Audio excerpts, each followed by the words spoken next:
Sarah? Sarah? Oui. Est-ce que tu peux aller ouvrir là, s'il te plaît? J'ai la flemme, je suis en train de lire un article passionnant et dégoûtant sur l'amant de Calvin Klein. Dépêche-toi. Sarah Connor? Oui? Sarah? C'était qui? Sarah?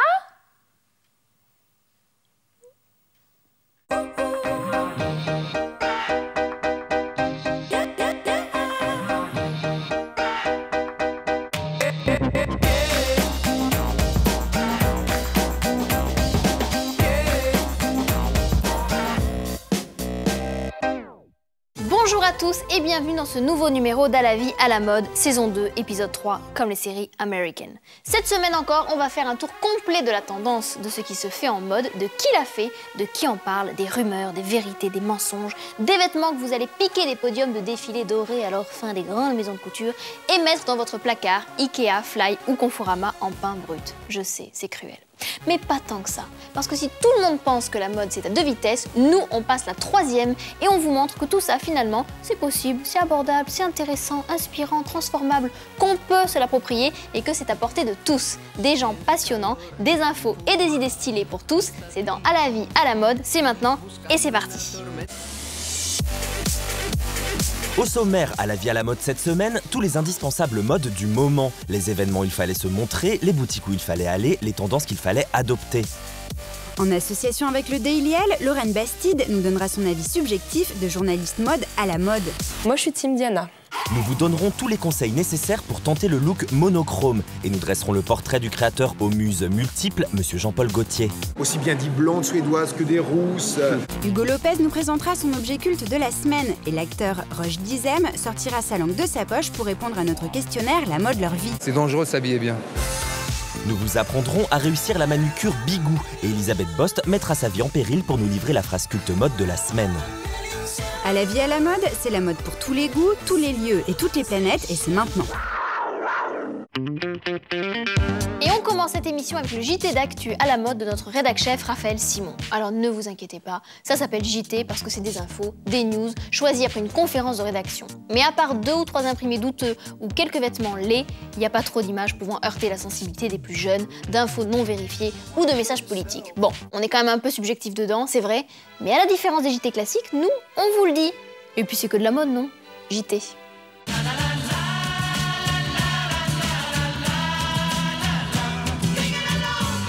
À 22h ce soir, on aura un bar à champagne, on aura un... L'événement immanquable de toute rentrée mode qui se respecte, c'est la Vogue Fashion Night Out.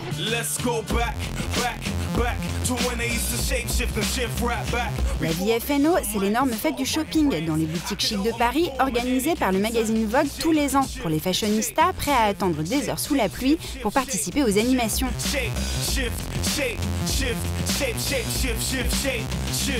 Mais attention, tout le monde ne vient pas chercher la même chose à la VFNO, et il y en a pour tous les goûts. Alors hormis Colette, où c'est cool, après les autres magasins qui sont dans la rue sont assez luxe, donc n'a pas la même ambiance qu'il y a dans Colette. Il y a d'abord et surtout les fanatiques de mode, qui ne manqueraient l'événement pour rien au monde. J'adore à la mode. Pour moi, c'était inévitable de venir ici. Voilà. C'est pareil. Il y a les créateurs en herbe venus se faire remarquer. Tu fais quoi dans la vie? J'ai une marque de casquette, celle qui est sur ma tête. Il y a les gens intéressés venus se faire pomponner dans les bars à beauté ou profiter des victuailles et autres cocktails gratuits, ou pas. Le meilleur cocktail, je sais que dans le 11e. Non. Ah, ici? C'est l'événement de ce soir. Alors là, aucune idée. Merci beaucoup. Bonne soirée. Il y a les rédactrices venues faire des sourires, des essayages et du papotage avec les créateurs, comme Madame Emmanuelle Alt du Vogue Paris. Et il y a les gens un peu perdus qui pensaient aller à la fête de la bière.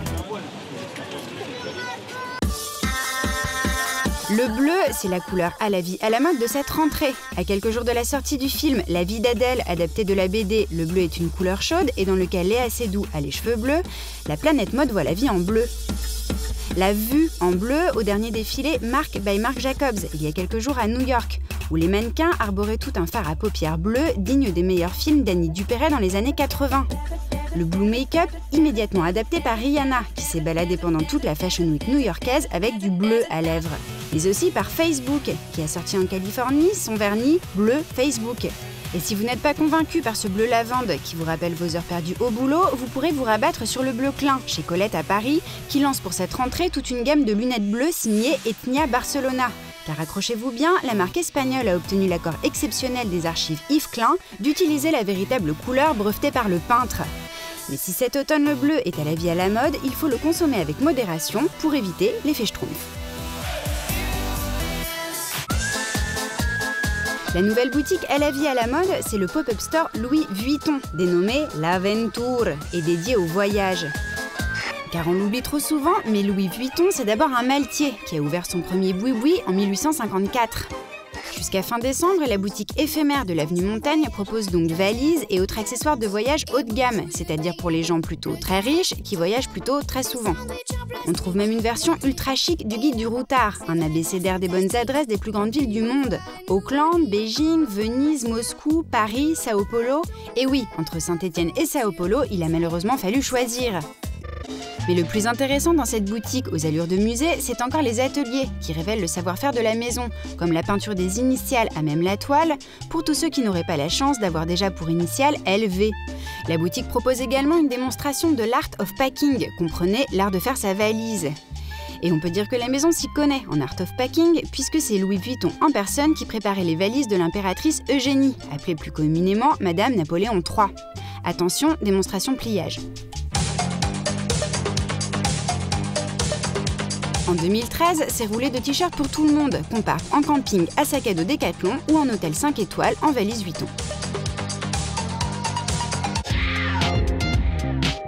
Cette semaine, c'est un acteur que nous avons rencontré. Il est beau, il a de grands pieds et il n'a pas la langue dans sa poche. Comme ces 3 critères sont les conditions sine qua non pour pouvoir répondre à notre questionnaire, nous en avons profité pour lui poser. C'est le questionnaire à la vie à la mode de Roche Dizem.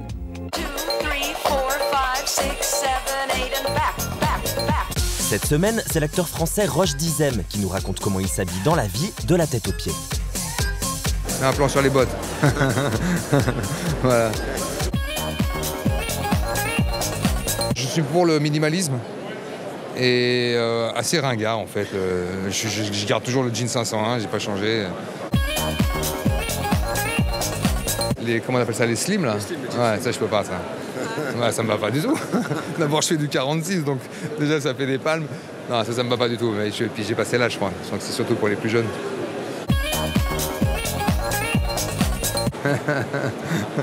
Non. Le peu qu'il y a à voir, c'est voilà, vous l'avez devant vous. La première fois que j'ai mis un costume, je me suis battu dans le métro. Et je trouvais que c'était la plus mauvaise façon de s'habiller pour se battre. Je me suis fait balayer. J'avais des petits mocassins avec les cloches là. Et je dis mais plus jamais je m'habille comme ça. Donc pour moi voilà, c'est dangereux de s'habiller bien. Oui, bonjour, est-ce que vous pourriez m'apporter les 2 rédactrices mode les plus célèbres du monde SVP? Merci. Bonjour, je suis Corinne Rothfeld. Hello, je suis Anna Winter. Merci les filles. Bon, j'ai une question. On me dit que l'hiver prochain, il faut porter des tenues monochromes. Vous en pensez quoi? Non. Ah bah oui, alors là, c'est incroyable cette année, c'est vrai. Non, je comprends rien là. Oh, arrêtez. Corinne, Anna, ça suffit. Non.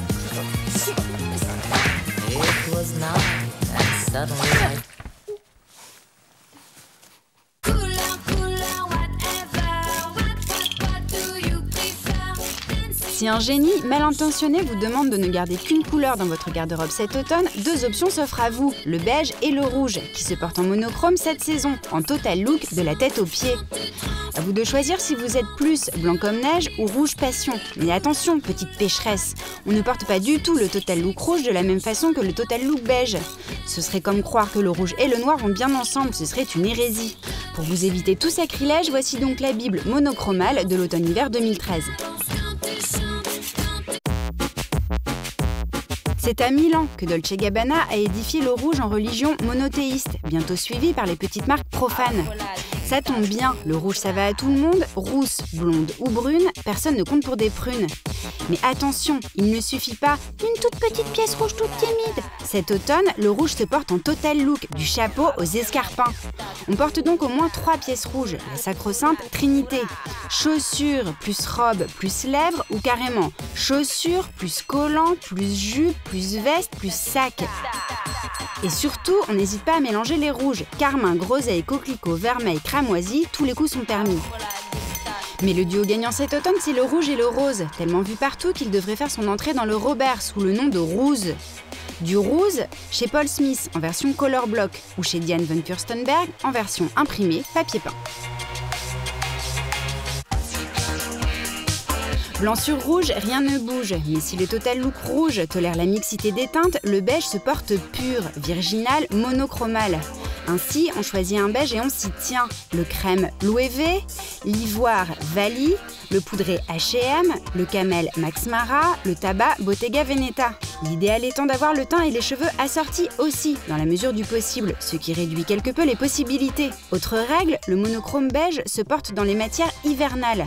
On s'emmitoufle dans des manteaux en peau retournée chez Louis V, on sort la fausse fourrure Yeti chez H&M, on enfile sa capuche chez Mugler et carrément la polaire chez Max Mara. Le but, c'est de se transformer en ours en peluche cet hiver pour se faire câliner en attendant les beaux jours.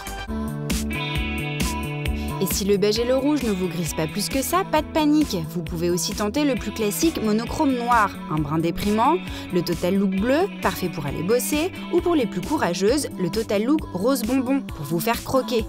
Le seul credo de l'hiver, monogamement coloré, tu sortiras.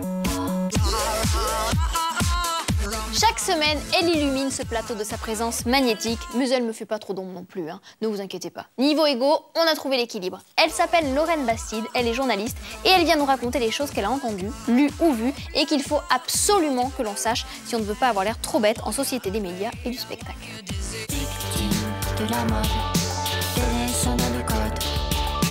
Bonjour Lorraine. Bonjour Elisabeth. Ah, j'ai oublié, c'est du décor, c'est pas grave.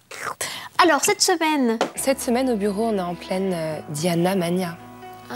Comme vous le savez, il y a le film avec Naomi Watts qui sort dans quelques jours. Ouais. Incroyable. Ressemblance frappante. Frappant. Ouais. Du coup, Anglo-Mania au journal à la rédaction. Et 2 teams s'affrontent. Ah. D'un côté, la team Diana et de l'autre, la team Kate Middleton. Oui, nouvelle génération. Voilà, nouvelle génération. Ouais. Alors, la team Kate, c'est adepte de la petite robe un peu droite, du manteau 3/4. La chevelure qui ondoie sur les épaules, du petit bibi. Oui, elle a la chevelure très pub pour shampoing. Très ondoyante. Vous seriez pas un peu Kate Middleton, vous, par hasard, Elisabeth? Complètement Kate Middleton. Je suis pour les vivantes. Ouais, c'est un peu facile. C'est un peu facile. Moi, je suis team Diana. Ah. Parce que Diana, c'est l'égérie des années 80. Le jean taille haute. Mais vous n'étiez pas née dans les années 80. Je suis un petit peu née. Donc le jean taille haute, la veste de blazer à énormes épaulettes, les chaussures plates et surtout les boucles d'oreilles à pince. Les clips. Les fameux clips. Mais celle-là, ça c'est très mignon. Vous aimez mes clips? Ouais, j'adore. Je vais vous les prêter. Ouais, je veux bien. Je suis pas sûre que ça m'aille. Elle est clippée, ça fait mal aux oreilles. Moi je suis Middleton, je suis une infidélité à Kate. Donc, clip pour les... Donc clip à oreille. D'accord. Team Diana. Ok, jean taille haute, je suis moins sûre. Jean taille haute, bien taille haute. Hein. Ouais. Avec les mocassins et le blazer qui passe pas les portes. D'accord, et dessous un petit t-shirt blanc, un petit... Tout simplement. Deuxième dossier au bureau. Alors, deuxième dossier, je sais pas si je dois vous en parler parce que c'est vraiment le bon plan de la saison. S'il vous plaît, Lorraine, je vous en supplie. Bon, d'accord. Alors, j'ai un plan pour être Eddie Slimane pour Saint-Laurent. Pour moins de 8 €. Ah, là c'est très intéressant. Là c'est un vrai bon plan. Bon, là c'est un scoop carrément. Je vous le dis pas trop fort. Oui. Bon alors l'idée, c'est le collant Plumety. Le collant emblématique. Emblématique du dernier défilé Saint-Laurent. On en trouve pour 7,80 € dans toutes les grandes surfaces. Ils sont noirs. Hein. Ils sont noirs. Collant noir, Plumety, en voile, fin, petit poids, pas gros poids. Et sinon, on peut aussi s'acheter le vrai collant Saint-Laurent. Qui coûte 790 €. Ou pas. Mais il y a du cristal dedans. Ah, mais le cristal, mais ça heurte la peau. Ouais, mais non, moi je suis plutôt pour celui avec moins de 8 €. D'accord. Donc ça, c'est le bon plan. Voilà. Merci, c'est gentil de le partager avec nous. Oui. Mais ne dis pas merci, c'est pas la peine, je suis là pour ça. Bon, bah je vous dis pas merci. En revanche, je vous dis à la semaine prochaine. Oui, d'accord. D'accord. D'accord. Oui, bonjour, je voudrais parler à Karl Lagerfeld, s'il vous plaît. De la part de qui? Bah, je suis étonnée que vous ne me reconnaissiez pas. Qui êtes-vous? Son assistant personnel? Responsable de la presse aussi? Bon, bah écoutez, je suis Elisabeth Bost. Je suis aussi la meilleure amie de Karl Lagerfeld. Il va être content que je l'appelle. Alors passez-le moi vite, s'il vous plaît. Parce que j'ai pas que ça à faire, vous comprenez? Bost, B-O-S-T, Elisabeth. Oui. Pardon? Non, j'appelle pas pour la petite annonce pour garder son chat choupette. Hein. Je suis sa meilleure amie, Elisabeth Bost. B-O-S-T. Il a raccroché. Il est le maître de la coupe, le roi de la marinière, le génie de la dentelle, le docteur S. Corset. Il est notre Marianne de la couture et il s'appelle Jean-Paul Gaultier. Et chacun de ses défilés est une grosse leçon de mode. Lors de la dernière semaine de la couture, il a encore fait une démonstration de force et de savoir-faire. Et même si certains journalistes semblent parfois lassés de ces thématiques premier degré, ces modèles sont toujours extraordinairement bien pensés et réalisés. Fanny Calert et Raphaël Simon étaient à son dernier défilé spectacle et ont rencontré l'homme à la marinière. Regardez. En revanche, je suis obligée de parler du passage final avec la Nabila à la fin? Non, hein? Non, parce que la robe était belle, oui. Mais Nabila, je suis pas obligée, hein? Merci.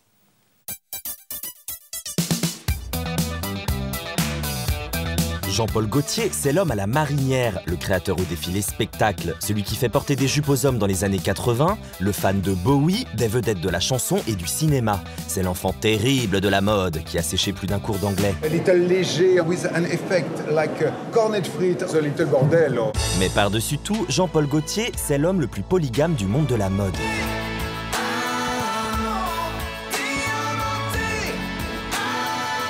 J'aime bien différents types de physique, il faut dire. Aussi bien des blondes suédoises que des rousses, évanescentes, et aussi des brunes pulpeuses. Car si la mode c'est le chiffon, les fourrures, les matières, like in feathers, les coupes, but the shape is little 80s, you know. L'inspiration, tout l'univers de Fellini. C'est aussi et avant tout une histoire de femmes. Jean-Paul Gaultier l'a compris et en joue. Maître du buzz et du merchandising en boîte, Jean-Paul Gaultier existe à travers ses femmes, ses muses. Des actrices, des chanteuses, des comiques, des enfants de la télé et surtout des amis qui représentent chacune son époque et avec qui il entretient une relation longue durée. À travers les défilés de Gaultier, ce sont des icônes féminines de la pop culture au sens populaire qui défilent. Les messages, cultiver sa particularité et s'émanciper, démonstration. Le premier mannequin qui était différent que j'ai pris, c'était Farida Kelfa, qui elle était beauté d'origine algérienne, mais carrément une beauté vraiment typique et vraiment très spéciale, très personnelle. Et oui, en 1985, c'est avec l'actrice, réalisatrice et mannequin Farida Kelfa que Gaultier bouleverse les codes culturels de la mode. Il fait monter sur le podium le premier mannequin d'origine arabe, celle qui deviendra aussi le premier mannequin arabe connu dans une France des années 80 black blanc beurre. Dans les années 90, Jean-Paul Gaultier cartonne, il vend et s'étend. Il lance sa marque de parfum pour hommes et pour femmes, une ligne Junior Gaultier, et intègre le calendrier de la haute couture. L'icône nationale de la mode se lance même dans la musique et sort un single.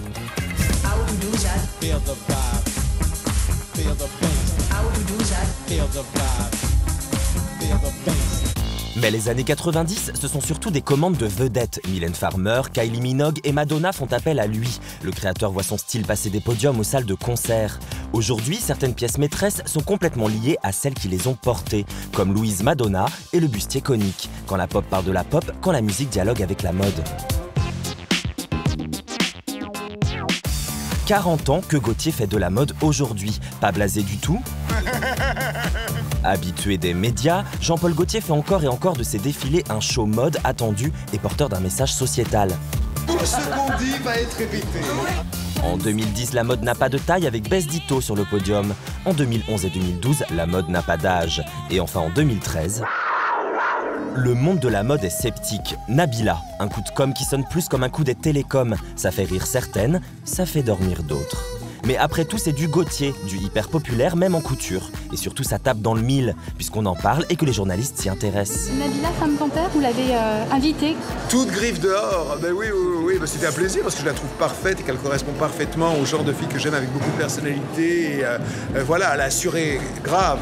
Et la collection aussi, avec une inspiration. David Bowie, dans Ashes to Ashes, comme je disais, la vidéo, il avait un costume de clown. Donc du coup, j'ai cherché les clowns et je me suis dit Fellini et tout. Et du coup, c'est tout ça, quoi. Fellini avec le défilé Roma où il y a des femmes qui sont un peu comme des panthères. Il y a des femmes panthères, donc c'était tout ça. Et couture toujours, avec des prouesses comme des vestes matelassées venues direct de la planète Mars, des robes peignoirs dans des gabardines et des pantalons en forme géométriquement conique, voire iconique. En invitant ces femmes sur le podium, Gaultier veut montrer qu'il est dans le coup, que sa marque est dans son temps. En 2013 donc, Nabila, qui représente cette génération du buzz 3.0. Chaque année, il surprend, il est présent, il attire du monde en véritable maître de la coupe. Chaque défilé est une vraie leçon de mode, donnée par un artisan comme il n'y en a plus beaucoup. Directeur artistique de sa propre marque, racheté par le catalan Puig, Jean-Paul Gaultier reste le roi du buzz et de la couture qui aime toutes les femmes, et pas qu'un peu. Attention, chronique culte. Hugo Lopez vient chaque semaine nous parler d'un objet de la mode qu'il faut absolument connaître pour enrichir, développer, élargir sa culture générale.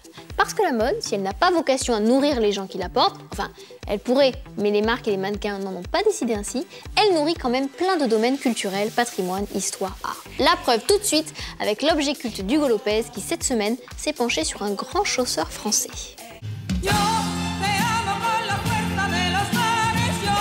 Bien le bonjour, Dame Bost. Oh, bien le bonjour, demoiselle Lopez. Comment allez-vous? Très bien, et vous-même? Bah écoutez, ça va pas mal. Aujourd'hui, je vous ai apporté alors 2 objets cultes, si l'on est,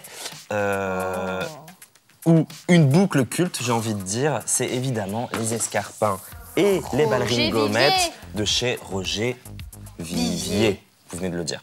Alors, Roger Vivier, c'est un petit chausseur qui a démarré quand il avait 9 ans dans l'usine d'amis de la famille. Et quand il a 23 ans, il ouvre sa première boutique. 2 chaussures. 2 chaussures. Ensuite, en 1937, il invente son premier modèle qui sera un modèle avec des petites semelles compensées. Et Marlène Dietrich va loucher dessus, grave. Comme ça? Ouais. Elle va les adorer et du coup, ça va être parti quoi. Pour lui, Marlène Dietrich qui porte ses chaussures, tout de suite, ça lance une carrière. Tout le monde les veut. Après, il y a la guerre. C'est à la guerre et donc il s'exile à New York. Il part à New York et là-bas, il fabrique des chapeaux, Roger Vivier. Il arrête les chaussures? Il arrête les chaussures, il fabrique des chapeaux. Quand il revient, il est tout de suite engagé par Christian Dior pour faire des chaussures pour les collections de Dior. Et c'est là qu'il va développer son talon aiguille, vous savez, un peu incurvé comme ça. Et donc très confortable. Très confortable. Ensuite, Roger Vivier va travailler avec Yves Saint Laurent un petit peu plus tard. Il y en a une qui est contente, c'est Catherine Deneuve, qui en 67, évidemment, va porter des belles de Vivier dans Belle de jour. Et là, carton total. On va vendre plus de 120 000 paires pendant les 3 années qui ont suivi la diffusion du film. En 1998, Roger Vivier disparaît et c'est Diego Della Valle, propriétaire de Tod's, qui va reprendre la marque et nommer Bruno Frisoni à la tête de la direction artistique. Inès de la Fressange va les rejoindre, va devenir l'ambassadrice de la marque. Icône, idole, Marianne, muse, tout ce qu'on veut. Tout ce qu'on veut. On adore. On adore. Donc aujourd'hui, la marque va bien. La marque va très bien. C'est vraiment une ballerine qui est portée par toute génération de femmes du monde entier. C'est beau. Mais ça coûte ça fait son Alors, petit une prix, gommette, quand même. c'est à peu près 320 € et une belle de Vivier, c'est un petit peu plus, 400, 500. D'accord. Bon, Voilà. c'est un objet culte C'est qu'on un garde. objet culte qu'on garde. Et qu'on puis il se suffit de transmet. marcher Donc, sur les mains il y a un pour moment, ne pas les user. bon, les chaussures aussi, il faut savoir investir, c'est important d'être bien dans ses pompes. Citation d'Hugo Lopez. Merci. Merci beaucoup, Hugo. Eh ben, merci à vous, Elisabeth. À la semaine prochaine. Oui, à la semaine prochaine, je vais les reprendre. Vous les remportez, c'est moche. Ouais, je vais les C'est offrir à ma mère. Et... C'est mesquin. Mais c'est pas grave, je vous Allez, rendrai ça. Au revoir. Au revoir.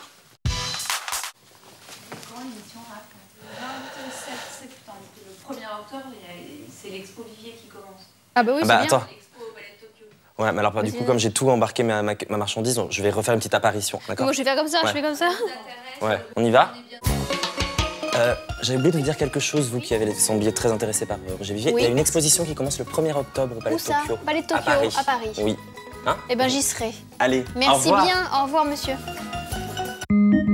Mais oui, Anna Winter, chérie, le diable s'habillait en Prada, tout le monde sait que c'était toi et pas Corinne Rothfeld. Même si elle raconte partout, mais alors, partout que c'était elle. Hein. Évidemment que c'est toi la reine du monde de la mode, ma chérie.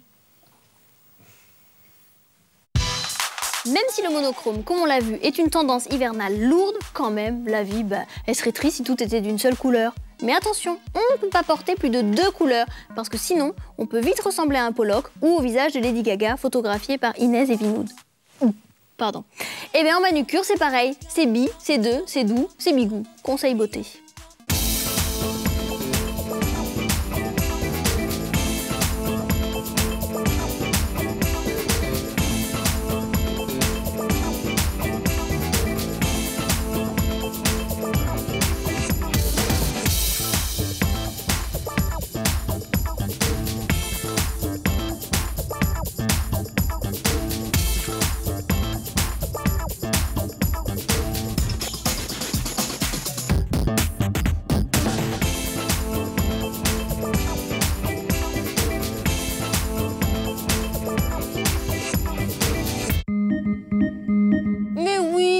Rothfeld, chérie, le diable s'habille en Prada, tout le monde sait que c'était toi et pas Anna Winter.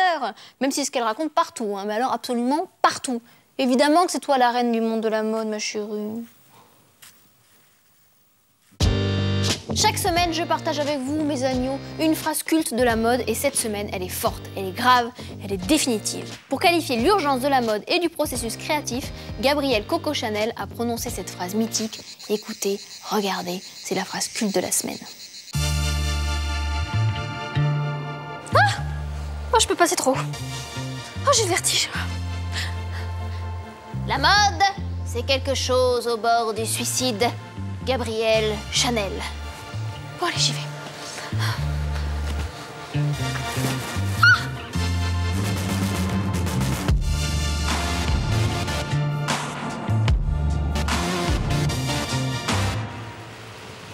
C'est bon. Bah, je suis pas morte. Oh bah, ça va, elle exagère un peu la Coco, hein.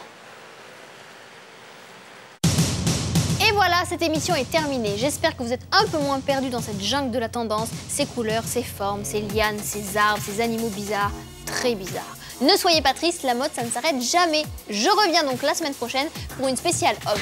Bon, je vous laisse, je vais aller séparer Corinne Rothfeld et Anna Winter là parce que ça va mal se finir. Et comme elle représente elle de la moitié de l'économie de la mode, je voudrais pas qu'il y en ait une des deux qui se fasse mal. Allez filles, on arrête maintenant, c'est bon, chacune a sa place dans le monde de la mode. Oui ? Sarah Connor.